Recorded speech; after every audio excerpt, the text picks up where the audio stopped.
Hello, when I was going to Toronto Tech in 2008, there were days where my teacher was sick, and we had substitutes. Sometimes there was a substitute that was like 80 years old. You're looking at him thinking, what does this guy know? He's too old. There's no way he knows anything. And then you walk in the classroom for class and he goes, we're going to do things differently today. And then he starts talking and he shows you tips like this. Put feet in inches on your ladder.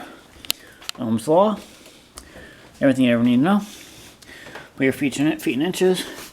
12 inches was 16ths, all the way up to there. 2 feet? 36 inches, and then you go straight feet.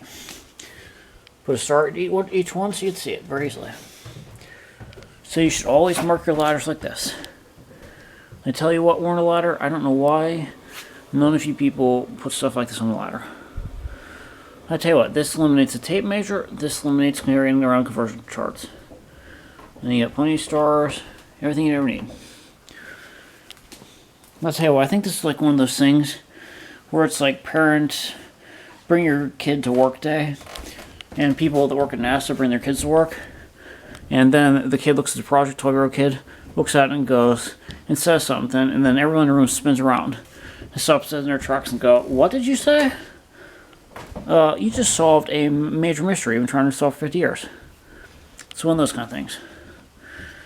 I'll tell you what, so don't judge a book by its cover. I mean, if you see some old guy coming in as a substitute, just remember, you may get about 8 hours of some of the best education you could ever get in your life. I mean, that day when we did things differently and he showed us this, it was one tip after another. And I tell you what, that was the best day I ever had in school. That's when you learn how to do things like when you're shopping at Walmart and you suddenly walk by the kids aisle, you see something like one of these sitting there, it's like, you know what, that would be quite handy. You carry that around, you don't have to sit on the cold ground. Makes it a lot easier. And that's why when you come over here, you see projects like this. Anchor escapement pendulum clock generator, RFDC, capacitor flag, solar, water scarecrow, various types of generators.